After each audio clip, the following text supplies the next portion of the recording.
Dear guests, I'm Alexandra Daniel, the president of IPA, and I would like to welcome you all to this webinar.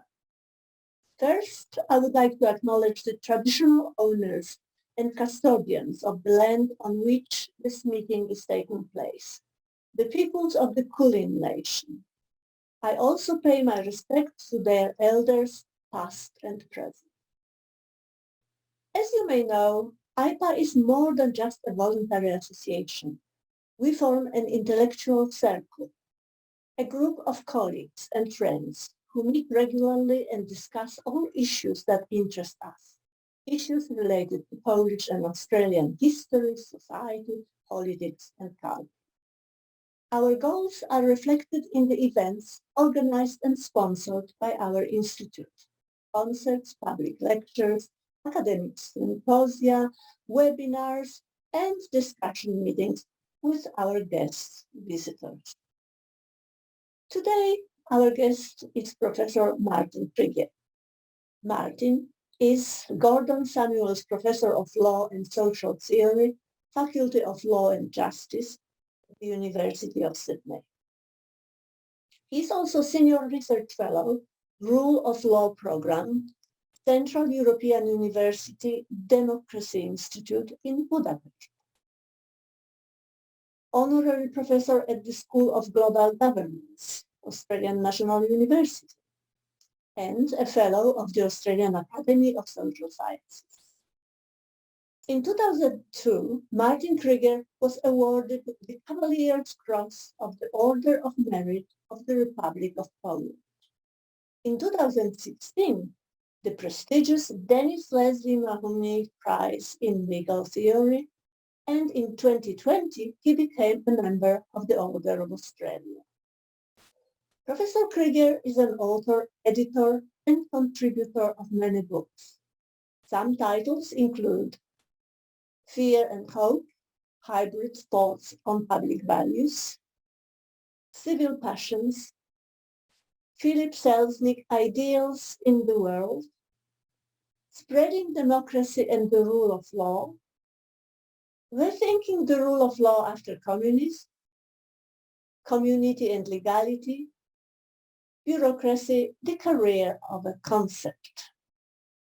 He writes extensively for academic journals and journals of public debate on the rule of law and law and politics in Central and Eastern Europe. His present research is focused on anti-constitutional populism.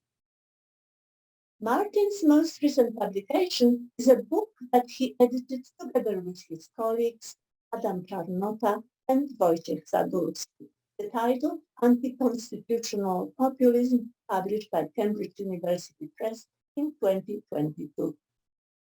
Martin's presentation will take about 30 minutes. This will be followed by questions and discussion.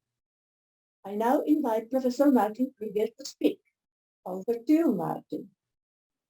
In fact, what I'm going to be talking about, while it is certainly a Polish phenomenon, can't be understood if we only focus on Poland, because what we call populist regimes have now spread in many countries of the world.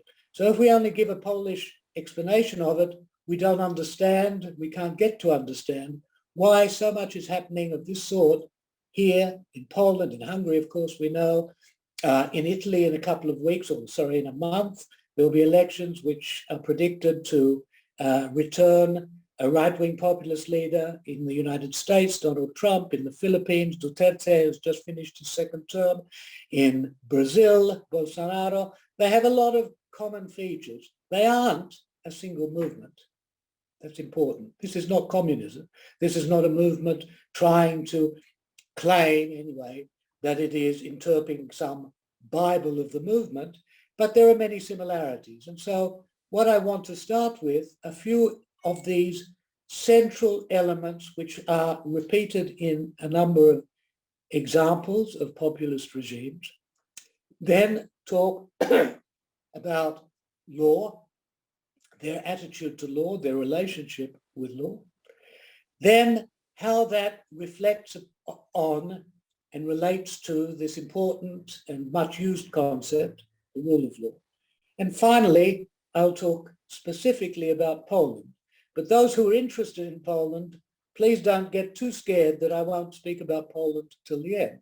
Everything I say in my introductory remarks is manifest in Poland, as well as other populist regimes.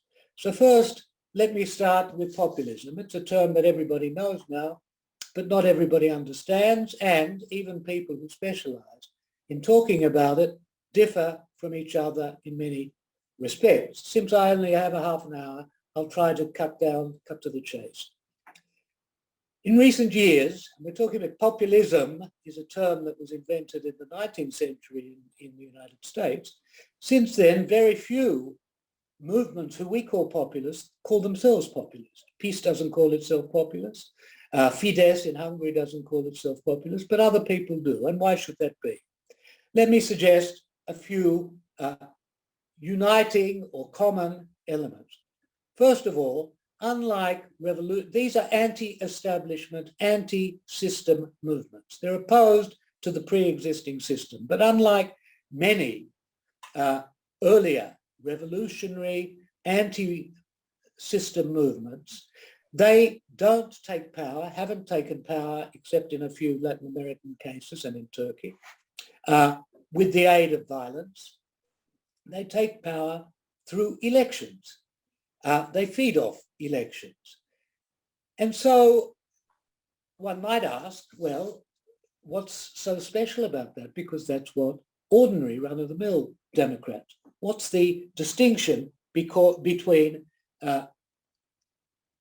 those elected regimes we call populist and ordinary democratic regimes?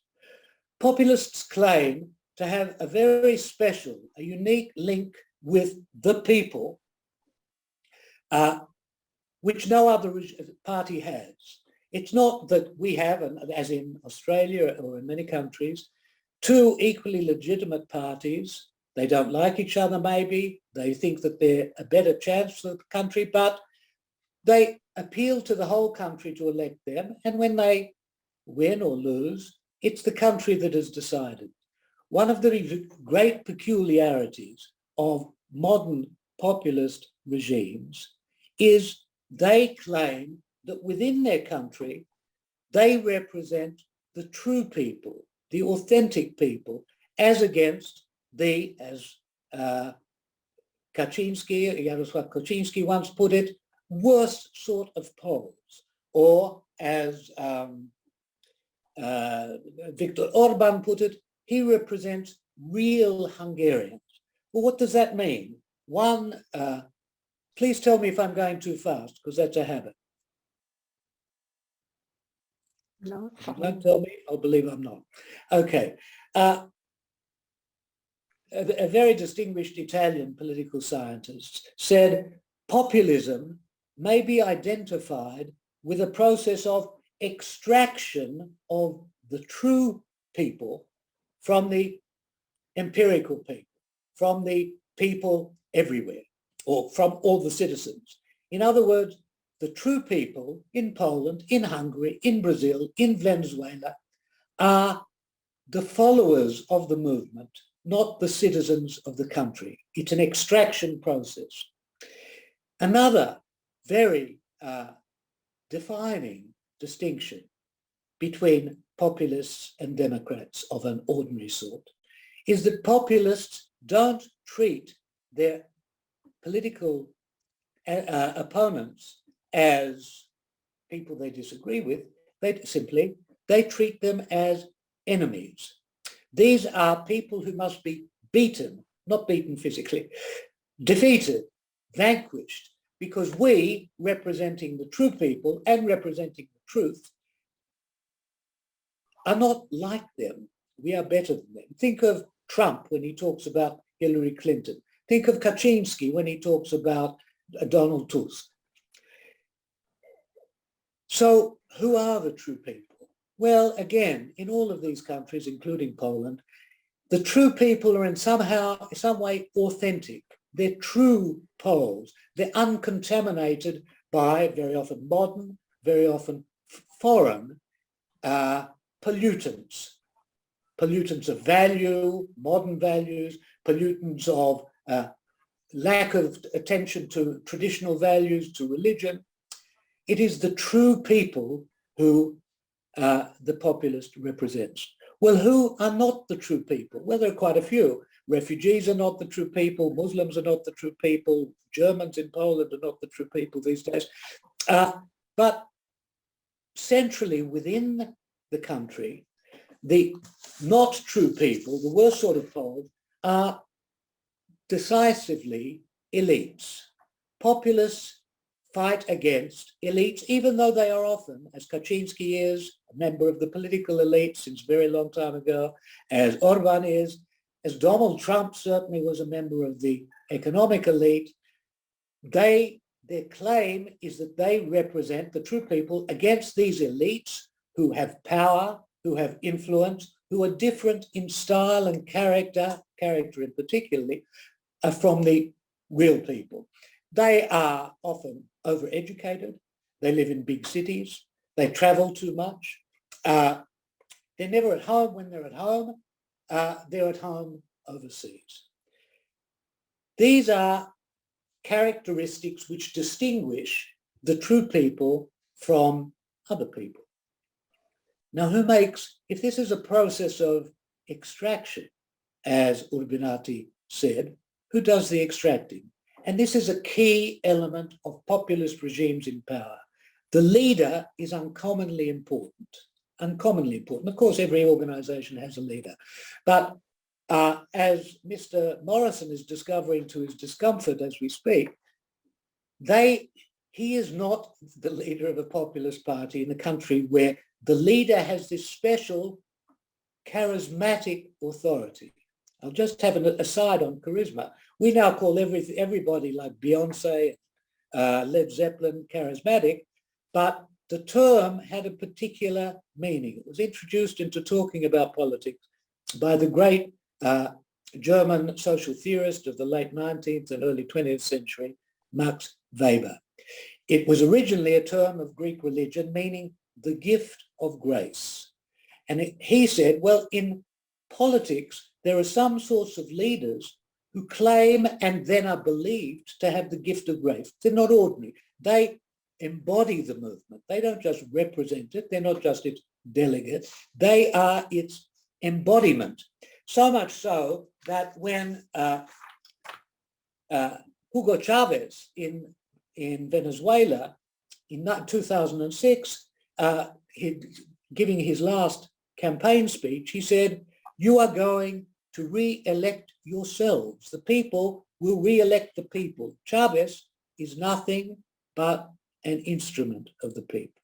And again, when Fidesz in Hungary, lost the elections in 2002, Viktor Orban contested the result, and we know about contested results if we think of the United States. We can't be in opposition because the nation can't be in opposition. And here we have not echoes, because it happened before, of Donald Trump denying that he was defeated, presumably because he may just be a liar, but his followers clearly think he can't have lost it because Trump is a charismatic leader. Now, you may think, well, in Poland it's not like that. Kaczynski's a short man, has lived most of his life with his mother, and now that she's not there with his cat, he's not the kind of charismatic figure that Chavez seems or Trump seems. I think that's a mistake. Jarosław Kaczynski, he doesn't come to the power that he has through any office that he bears. It is only his personal authority which makes him able to dominate the party and, at the moment, the nation. And that's the last immediate thing I'll say about populist regimes. They have a paradoxical relationship with institutions. Of course, they need institutions to run a country. Everybody does. But they themselves aren't occupants of an office. Morrison was prime minister one day, then he's not prime minister. Albanese is prime minister now. Because he is a member of that office, he has all the powers which go with it. Kaczynski is a member of no office, but he has all the powers that would go with what? President, he's higher than the president. Prime minister, he's higher than the prime minister. Where does that come from? It comes from a kind of claimed, and at least by his followers, believed personal authority. Okay, so now what does that have to do with law? When Lenin achieved his victory in 1917, he said, not apologetically, not shamefacedly, but really just matter-of-factly, the dictatorship of the proletariat is the government by force, unrestricted by any laws. That's what he said, and that's what a lot of people used to say in those days. The populists of whom we speak don't talk that language. They talk a lot about law. After all, peace started its campaign, one of its central platforms still has been to repair the courts, reform the courts. Whereas in the first days of Lenin's government, it was to abolish the courts. What we see here is something which has been very nicely described in Wojciech Sadurski's latest book, A Pandemic of Populists, with a lovely cover and a lovely title. Modern populists seek to deflate, not to demolish institutions. They don't want to get rid of them.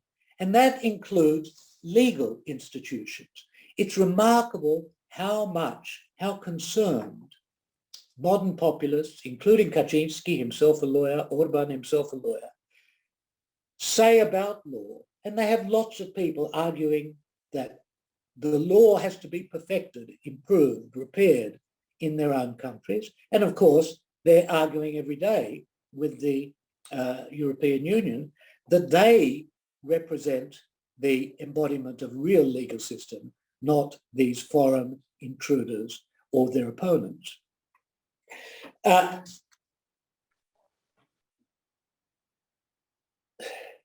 When I was in 2017, in April 2017, I was in Budapest, the home of, no longer the home, of the university with which I'm affiliated, also the Central European University.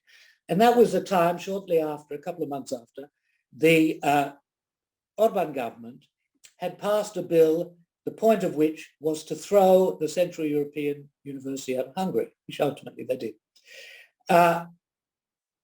And I was talking to the then rector of the Central European University, Michael Ignatieff, who is not a lawyer. And he said, I don't know what's going on. Everybody knows what they're after. They're after getting rid of us politically. But every time we try to get a meeting with them, and we do meet them, they have bands of lawyers who say, look, there's a problem with section 26(3)(b)(2)(1), or some other nonsense. It's not about the law, but everybody is talking about the law.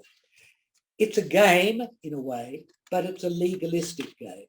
And it is not, that is, the game is to pretend that you're really concerned about the law when in fact you're concerned about other things.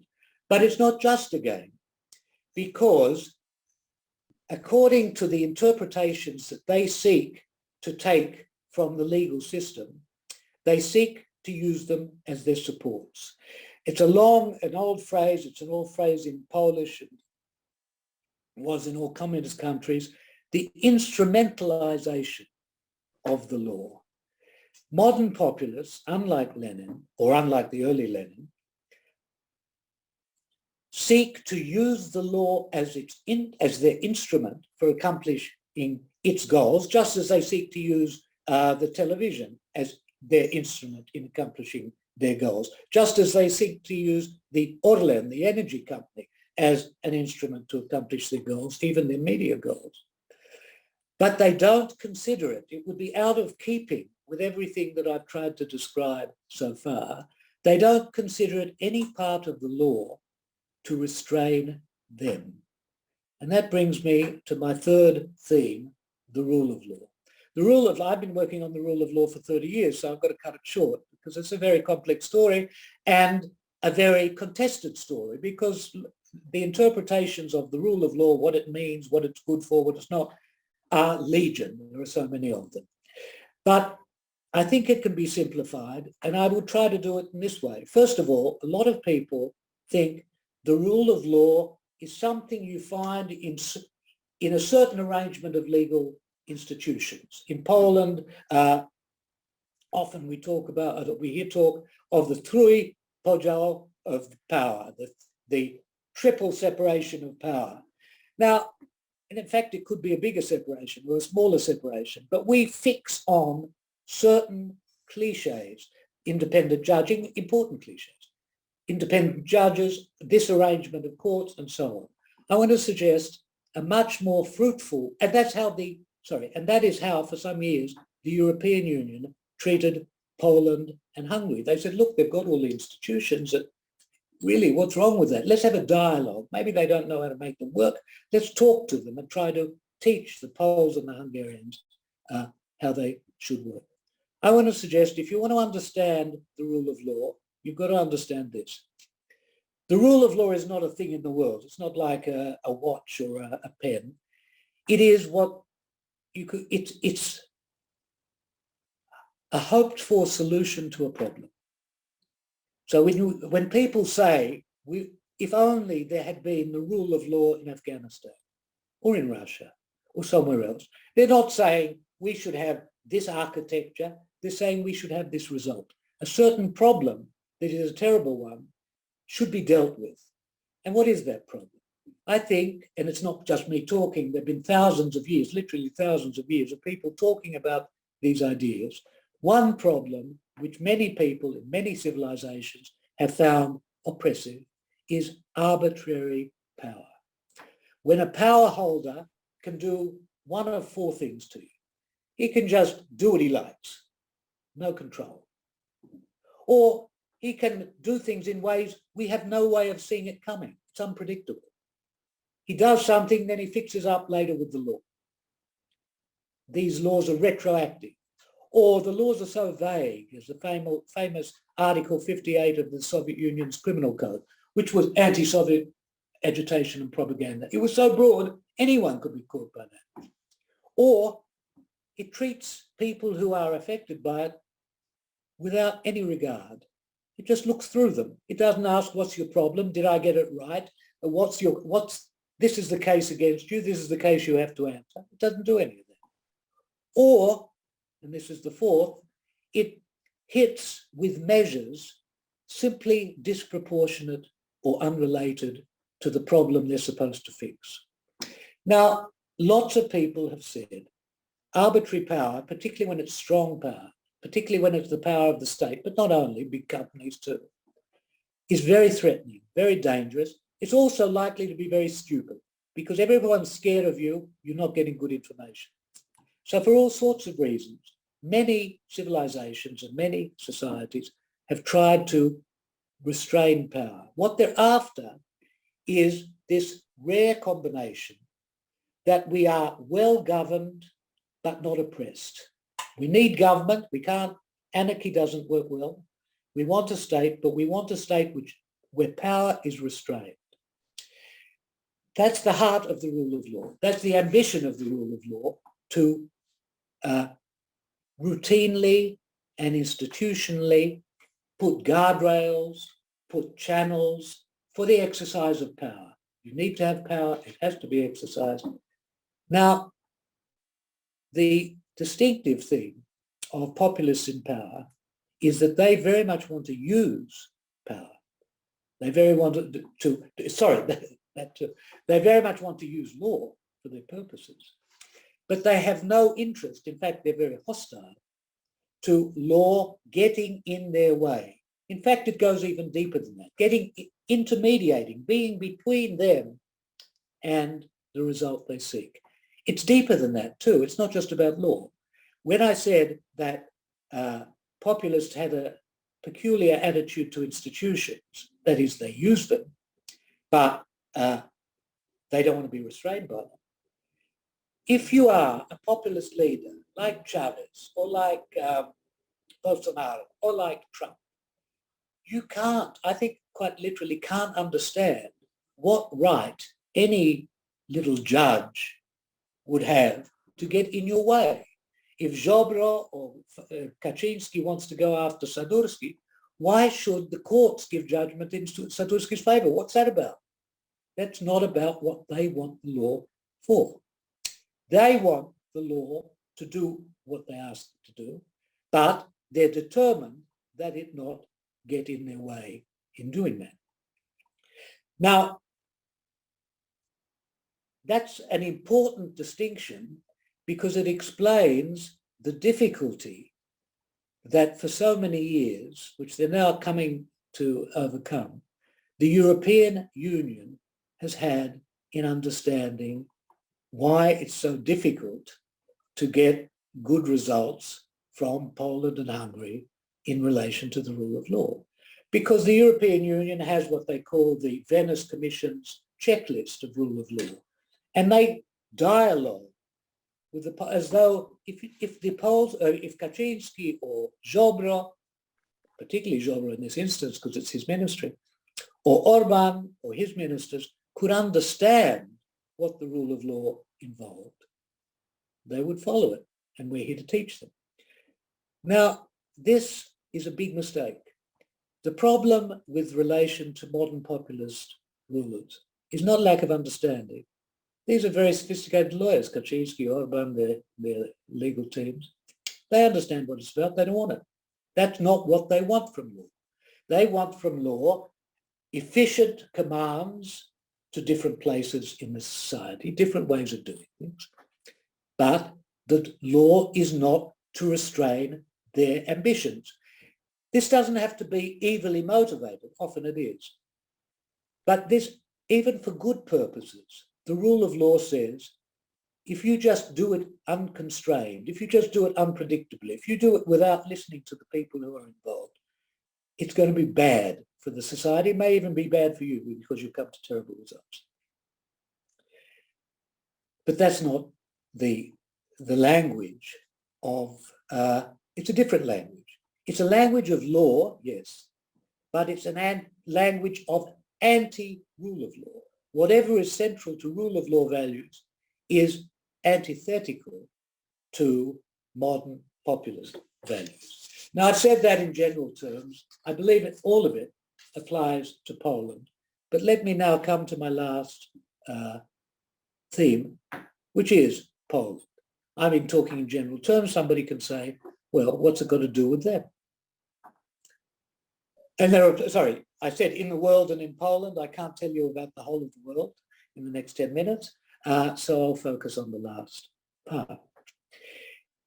In the last 20 years, 30 years, a number of different organizations have developed what they call rule of law checklists. I think there's a lot wrong with them, but still, they're the only thing we have.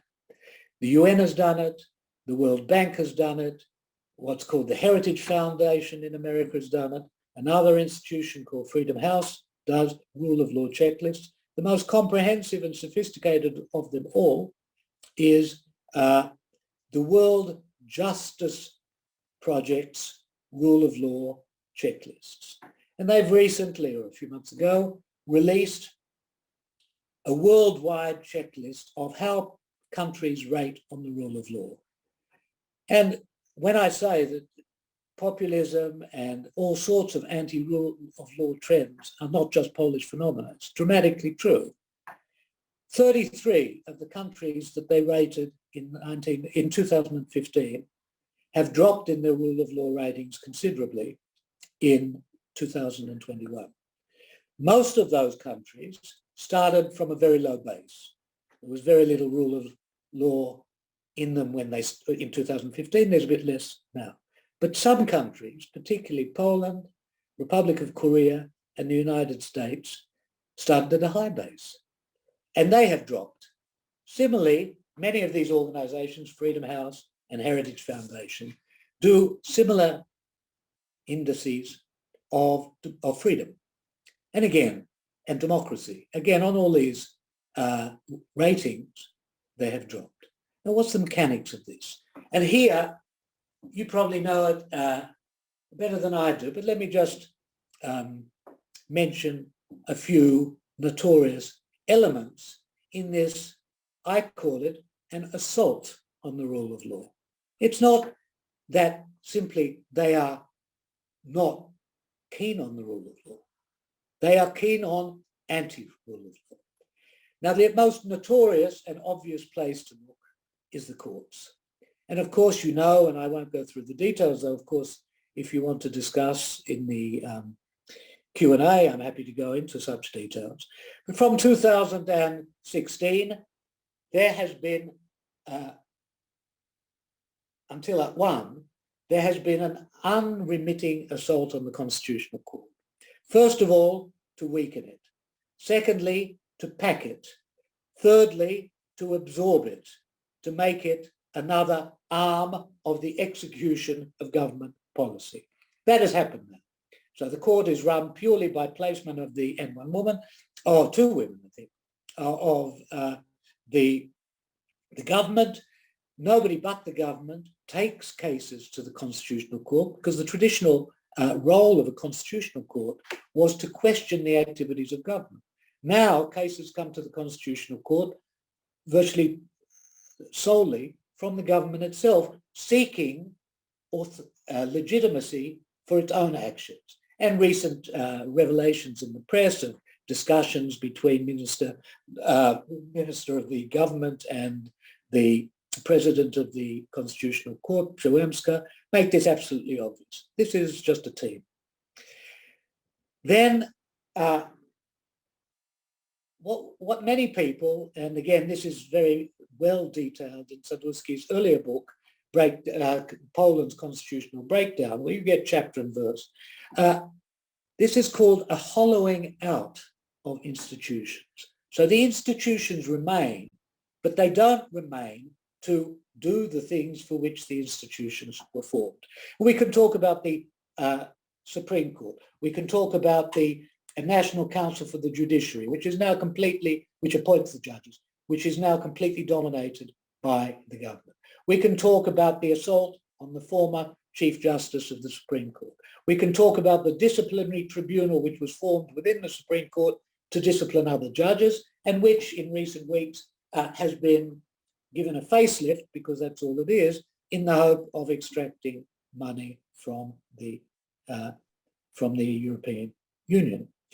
In all of this, and I keep wanting to emphasize, fortunately I don't have long, so I don't have time to bore you too much, but I keep wanting to emphasize that what you have to look at is not simply technical legal bits and pieces, but what is the underlying spirit, what I call the spirit of constitutionalism.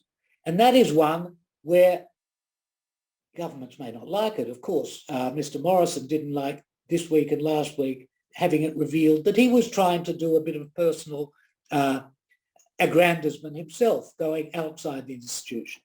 It was in purely legal terms quite kosher, but in every political term, it was not kosher. The difference is, here it's a scandal. But in Poland, this is what Kaczynski does every day. He just doesn't have any political office which authorizes him to run a country. One of the points of that, which is pointed out in critiques of Mr. Morrison, is fundamental to a rule of law and a democratic system is accountability. That you know who is responsible for the decision and you can make demands of them. But that's doubly dethroned in the Polish system, first of all because the ruler of the country has no official position. But secondly, because it's not just the courts we're talking about. Parliament has become a legislative factory. There's no time for discussion. There's no time for perusal. There's no time for popular comment. Things go through at accelerated pace.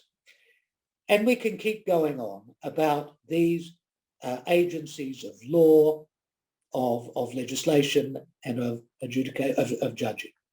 But what I want to stress is the rule of law, just as it is not simply this piece of legal architecture or that piece of legal architecture, it's not just a legal matter. The rule of law has an aim, which is that government not be oppressive. And so if you think, what do we need in a society to fulfill that aim? Well, we need many of the things. For example, we need a free media.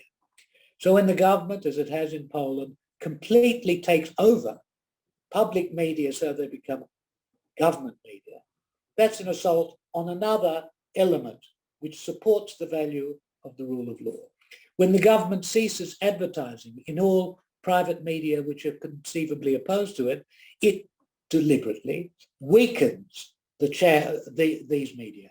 In Hungary, everything is easier because, first of all, and this is another reason to think that legality is not the same as the rule of law.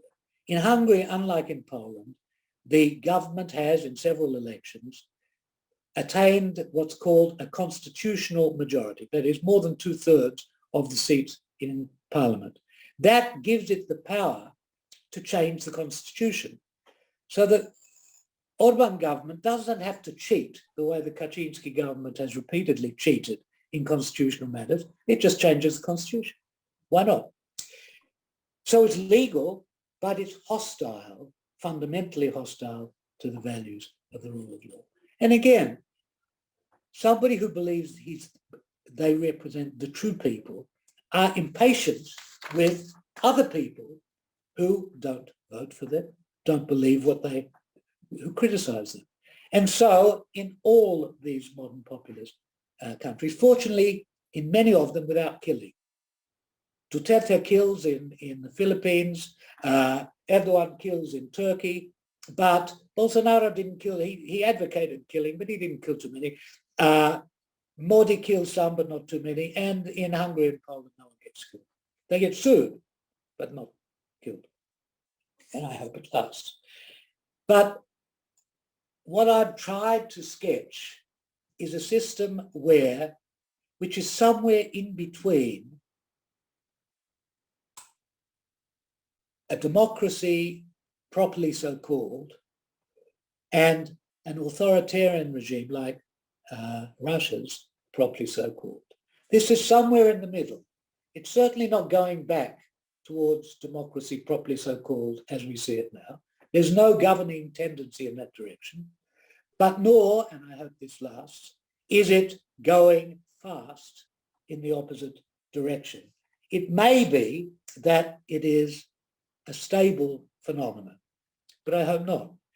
But let me conclude. I think that this is not going to be a situation easy to repair in the short or medium term. First, and this is not just the problem of modern populists, I think for reasons which can be explored historically, sociologically, maybe psychologically, in many post-communist countries, many East European countries, there is not a strong sense of institutions that we value, that restrain the power of individuals. In Polish case, the institutions of the state were other people's institutions for so long that it's very hard to make the transition to think these are our institutions, these defend us or should defend us, we should support them. Paradoxically, the attacks on the courts in Poland have led, a little light but less tragically, as in Ukraine, the attack on Ukraine, to a welling up of a feeling of identity with institutions, or at least support for the institutions, just as in Ukraine, Ukrainian nationalism has never been stronger than it is today. But this weakness of a sense of the institution, partly it explains Kaczynski, but it is necessary for a stable, routinized institutionalization of restraint on individual power. And I think it was one of the faults of the first democratic reformers after the collapse of communism that we didn't think about that much. Not that I did anything, but I didn't think about it too much either. We thought, look, it's so obvious now after communism's collapse, there's only one game left in town, and we know what institutions they have, we just install them. But we installed them, we didn't think people need to have much greater sense of their value to them. And paradoxically, populists sensed that. And they said, well, there are things that people do value here, the church, tradition of values, their sense of Poland as a nation, and we will use those to subvert these new institutions. Secondly, and more immediate term, if peace wins the next elections, of course, nothing will be repaired. It will just be more of the same or worse. But if they lose, first of all, they have so deformed, packed, I haven't talked about nepotism, but it's a huge part of this story, packed institutions, that won't be fixed easily. And you try to fix it, you will be accused of violating the rule of law and democracy. It's a cleft stick. So Poland is used historically to living in difficult times, and I don't think we're in easy times to come. Still, Poland's Poles have triumphed over despotisms and worse things in recent living history. And so I hope we can combine what one author called optimism of the will, even if we have pessimism of the intellect. And I think that optimism of the will is something that IPA has actually tried to support for its many years, and that's another reason I'm very pleased to talk to you. Thank you. Thank you very much, Martin. That was so interesting, and thank you for presenting those aspects to us. I would like to say that we will have a Q&A session now, questions and answers. So I don't know, Robert, will you be letting people speak? Yes, I'll monitor. So please just put your hand up, use the little hand up sign at the bottom, and I'll let Alexandra know that you're ready. Yes. Perhaps, Alex, you want to ask a question first? No. Yes. Well, I'm particularly interested in the use of language and discourse in attracting support for those populist leaders or populist elites, because I see them as elites as well, although they try to present themselves as part of the masses and representatives of the masses. And the discourse, of course, as you signaled, is using the history and tradition of Poland very strongly. So that discourse presents, for example, European Union as an enemy because it's diluting those national values and weakening the impact of Polishness to some extent. Would you like to comment on that, perhaps? You know, I don't know if Polish has this distinction between patriot and nationalist. A patriot loves his country or her country, but it's an inclusive love. Australia was actually, in its best days, a country of patriots. When my parents arrived here, they didn't feel that they were some lesser beings.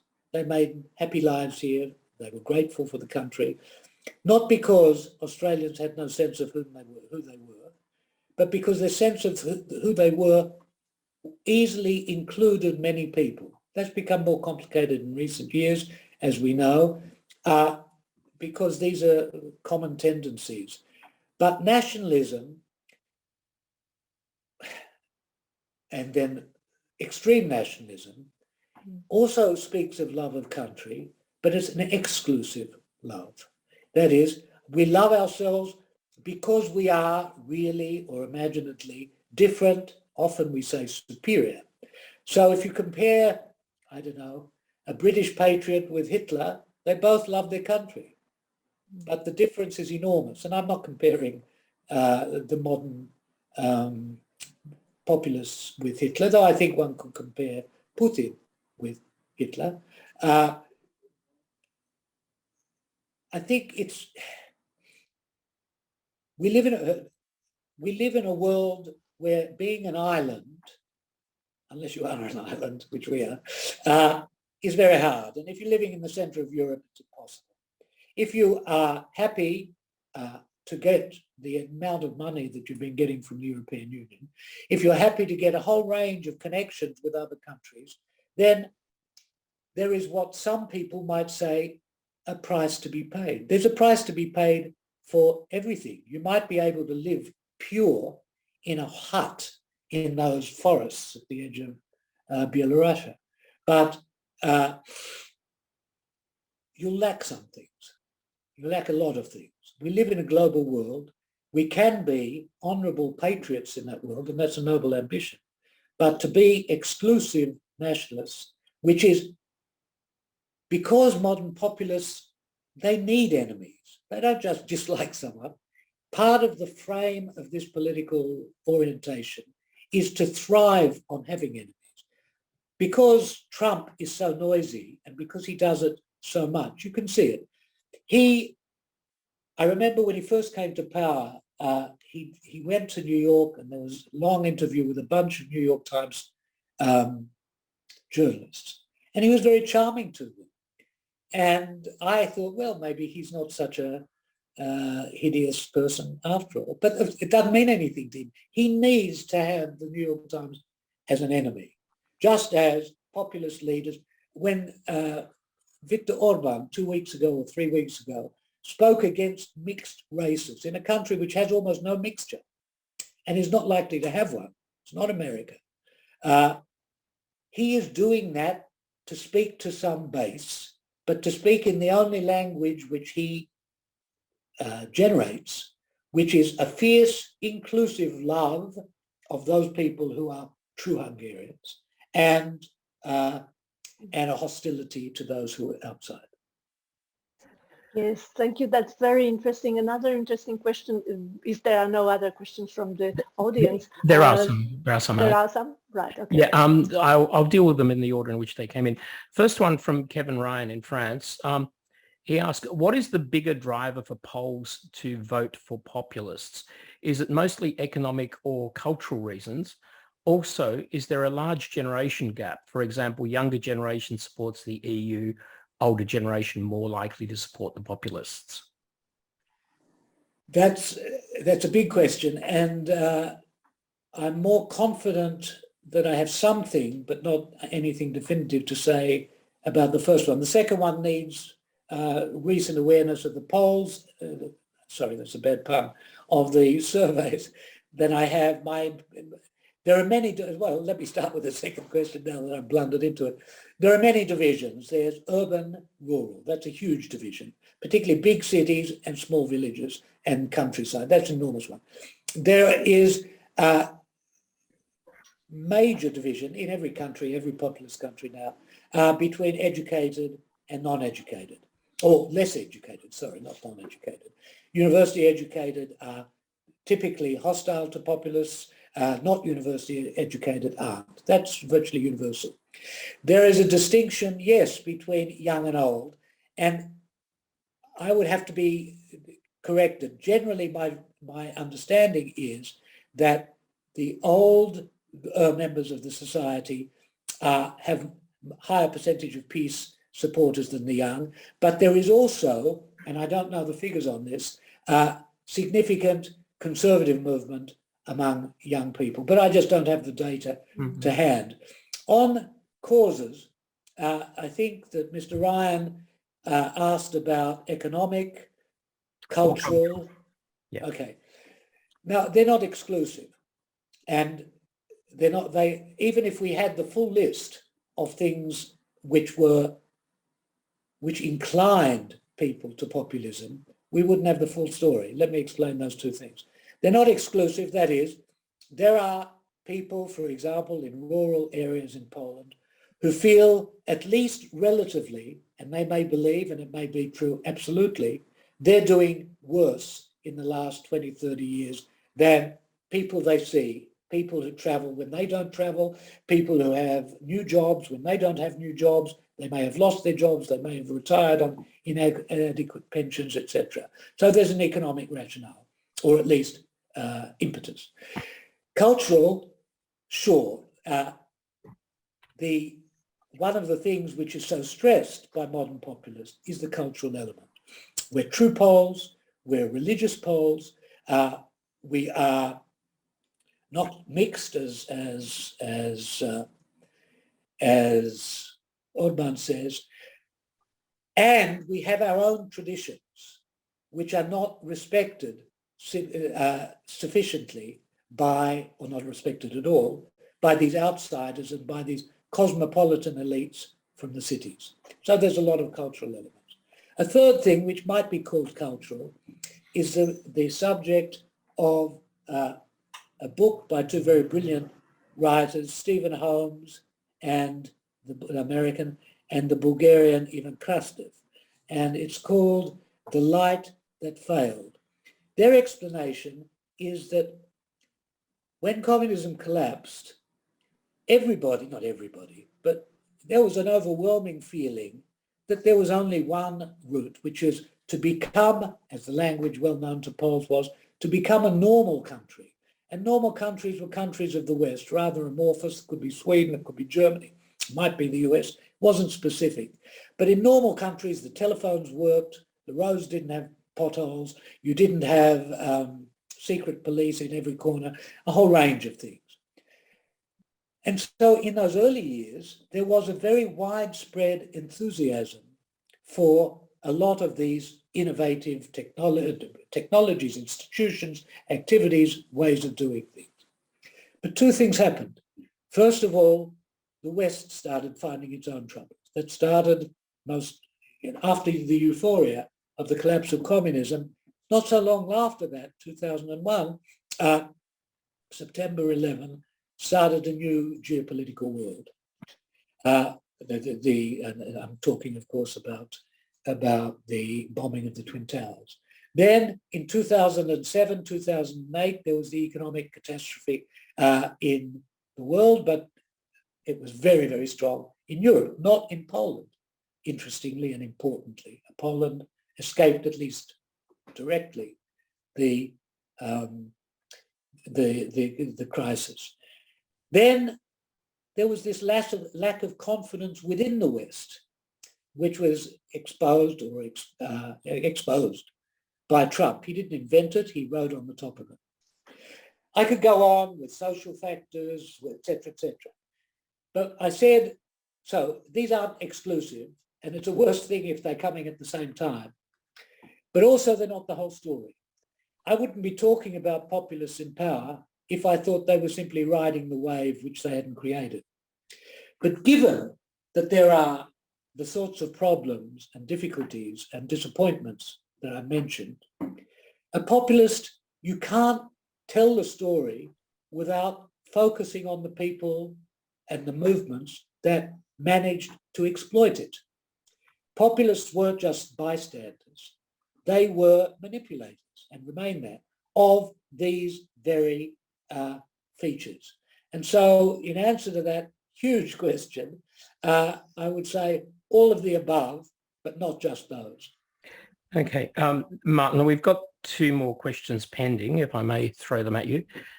First, the double-barreled one from Maciek Zieliński reads as follows. Firstly, a key challenge appears to be that much like instrumentalizing law to subvert the rule of law, many populists would argue this is democracy at work and the will of the people. How do we challenge that narrative when democracy as a concept is so powerful? And Maciek's second component was much in alignment with Kevin. It feels like the rule of law is an ephemeral ivory tower concept, and populists are succeeding in elections on, quote, real issues. How do we do a better job of countering this? Well, they're really splendid questions. I've actually tried to write quite a lot about the first one, and I did do a piece on democracy and the rule of law. You start at it. Democracy asks a different question, or is the answer to a different question to the rule of law. Democracy is the answer to the question, who should run this place? Who should rule? And democracy gives one answer, aristocracy gives another answer, monarchy gives another answer, oligarchy, the rule of the rich, gives another answer. But what most of the people now, our language is democracy, the demos, the people should rule. Okay, we're not little countries anymore, so we have to do it through representatives, but the people should rule. Rule of law is the answer to asks a different question. How should we be ruled? Should we be ruled by whoever's in charge, even if it's the people, doing what the majority of the people, doing whatever they want to the minority of the people? Or should there be safeguards for people who are minorities? And so to start with, these are different questions. And many people, and that's why the question is so accurate, many people, particularly populists, say exactly that. The people should rule. These institutions, these taming institutions, get in the way of the people's rule. After all, you've got millions of people in Poland. Why? I can't remember how many people are on the court in the United States. It's 9 on the Supreme Court. Why do these old guys, usually guys, only occasionally girls, but always old, or pretty well always old, why do they have the last word? It's a big question. And so certain ways of answering that, which are called political constitutionalism, try to soften the purely legal component by saying, well, we might have certain political restraints on, rather than legal simply restraints. But the difficulty is two things. Probably 7, but 2 come to mind. One is that if you think of any populist government you want, who is ruling? Are the people ruling when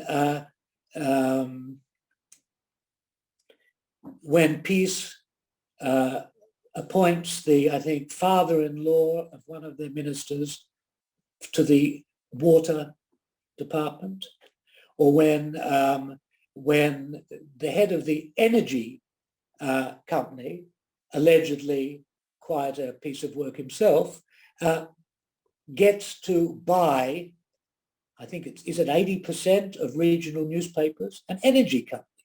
So this is not the people ruling, though eventually they will have a say, but even then it's not a say, because it's half the people at the moment, or it was in the presidential election.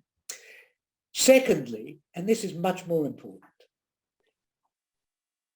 though democracy asks a different question, asks who rather than how, a democracy is not just what people vote in, it is the chance for people to form opinions about politics on the basis of freely available information. Opinion formation is a crucial part of democracy, but you can't have it when a government tries to monopolize all sources of information, tries to exclude different sorts or independent sources of information. You can't have it either when you might fear, as a minority person, that if you put a flag up in your apartment, as happened a couple of days ago, the police will come and arrest you. So democracy, the who part, depends on the how part. If power is not restrained, if governments can do what they like, if they don't have to go through all sorts of measures, then the public rights of a democracy are endangered. And it goes the other way too. We need democracy to keep politicians honest and to be, we can't put it all in the hands of judges. And that is a perversion. But we do need a combination of both a source of power and a source of power which is, as well as we can make it available, well-informed, and a practitioner of power or an executor of power that can do things in ways that we don't have to fear will just come out of the blue, strike us like lightning, strike us at all. So, well, I think the question is bang on, and I think it needs work to explain these relationships. I don't think that this often populists, so this is what Trump is saying about the Supreme Court, and he fixes it by putting his own people onto the Supreme Court, young people there so that they'll be there forever, or by packing courts. These are old tricks, not new tricks, but they're all tricks to make it very hard to restrain not the people, but leaders. On the second one, many people, and of course that's the challenge, who wants to know about law? Why do people think that the law is so important? Much more important, says a lot of people, with very good reason, in the price of energy, or in whether the odra is poisoned or not. These are all things that matter to me more than what goes on in the Constitutional Court. My answer is, and I've often been struck in the Polish case by, if we talked about ephemera, by how quickly Polish memory became amnesiac. In the last years, in the 70s and 80s in Poland, the great, or not great, but anyway, distinguished Polish sociologist Adam Podgórski wrote about the importance of crippled rights. People who have crippled rights, that is, who are like people in Russia, though it doesn't seem to have had that effect there, know better than people whose rights have never been attacked the value of those rights. And why? So then, in all of these despotisms, you have people crying out for some way of restraining power. I do work, or have done work, not anymore, in Myanmar. And a colleague of mine wrote a wonderful book called Opposing the Rule of Law, How Myanmar's Courts Make Law and Order. And the inspiration for this wonderful book was that this guy, not yet knowing what he was writing about, went around all sorts of regional courts and discovered all sorts of people who just thrown off the land, as what used to happen. I'm sure it happens still, even more, in Myanmar as it happens in China. They even used the phrase, one of two Burmese phrases, for the rule of law. They wanted some way, something that could stand up for them. And they knew it was not ephemeral. But if we call it just a legal thing, if we talk about it in just legal terms, people will never understand why it's so important. That's why this movement with people like Adam Bodnar, or the judges or Wojciech Sadurski, who has exposed many of these things, are so important to the health, not just of the society, but of the law, and not just of the law, but of the society. I might just check with Alex how we're going for time, because we've got a few questions lined up in the chat. They are vaguely on the same topic. So if it's okay with you, I will read both of them out. Look, I don't put a limit on an exciting and very important discussion. So I can understand that maybe some participants would like to leave. Please feel free if you have to go. But does that include me? No, you have to stay. Martin, of course, it's up to you. I don't know how much longer you can. I'm fine. Continue. Yeah, thanks, Alex. Oh, sorry. Okay, so I'll throw these at you. These are from Grace Pundik, but also from Matthias Bodig. So I'll read both because they are related and they talk about demography in a way. Grace says, in line with this question, older versus younger generation, the older generation also lived under experienced communism and have been speaking out against the likes of peace. I'm curious how younger generations who have no memory of these times might be more easily influenced by more populist ideologies. And where do you see the church as institution playing a role? And before I let you go for that, Matthias Bodig gave a different perspective on that from a Hungarian point of view. His question or comment reads as follows. The generational divide is an interesting issue. I speak from Hungarian experience. For a long while from the early 90s, older generations were likelier to vote socialist, as in the post-communist country. That was a huge factor in the election victories in 94, 02 and 06.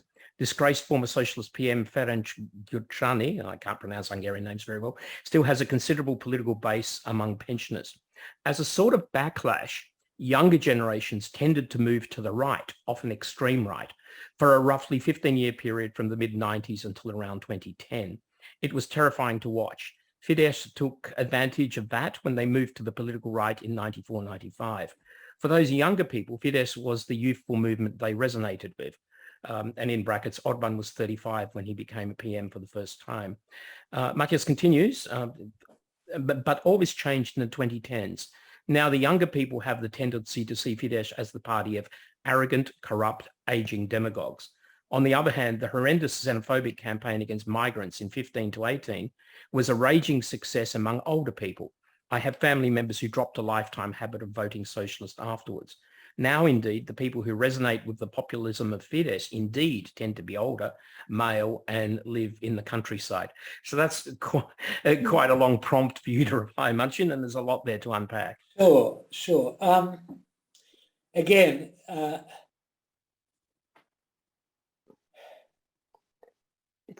think the first years after the collapse of communism, pretty well everybody, even the young after all, had lived under the last years of communism, but not under terror in Poland at all, but under a kind of stalemate, hopeless, helpless, grey, dysfunctional,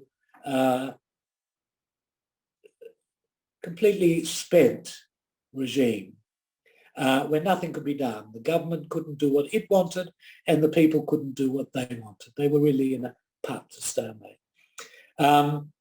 There was nothing to appeal to anyone there, though I imagine, and it was the case to many people's surprise, that Wałęsa lost to Kaczynski fairly early in the piece.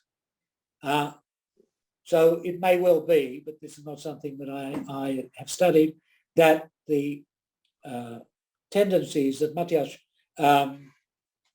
describes from Hungary are paralleled in Poland. I simply don't know that. My impression is that a younger generation now, of course, doesn't know the horrors of totalitarianism, except indirectly from their older relatives. I think their hostility to peace, one can't generalize, but I suspect much of it has to do with it just seeming so antique, so provincial, so unworldly, so un-European, as more and more of them get to see other ways of being.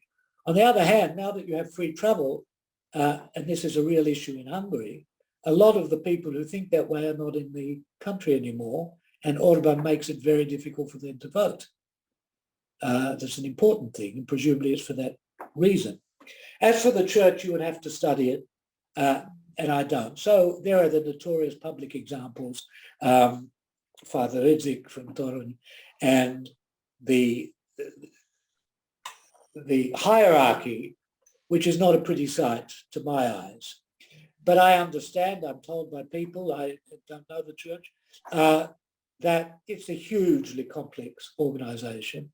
It's got a huge number of people within it who aren't voicing and believing what these more notorious public representatives say. On the other hand, those public representatives, I imagine, especially in villages and in the countryside, have a remarkable effect on parishioners. So their importance may be quite disproportionate, for all I know, to their representativeness within the church, but I just don't know that. Well, I think what is the time now, 8:15, so, and I think Martin must be already very tired. So thank you very much for your participation, for your questions, and of course, thank you, Martin, for your fantastic presentation. And if there are no more, I think we shouldn't allow any more questions, and we'll finish the meeting now. Thank you again, and thank you to all the participants, and hopefully you will join us for our next webinar, not too long. Thank you very much, and thank you, and keep up the good work. Thank you very much. See you. Good night. Goodbye.